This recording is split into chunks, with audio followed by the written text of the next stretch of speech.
Dito sa mundo, ito talaga yung totoo, yung realidad na dapat alam mo at ng lahat ng tao. Naparito kang hubad, aalis kang nakahubad. Dumating kang nangihina, lilisan kang mahina. Iniluwal kang walang salapi at mga bagay, maglalaho kang walang salapi at mga bagay. Ang una mong paligo, may naghugas sa iyo. Ang huli mong paligo, may maghuhugas sa iyo.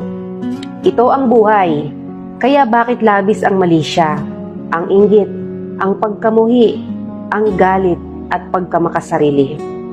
Maging mabait sa lahat at gumawa ng kabutihan. May hangganan ng oras natin sa mundo.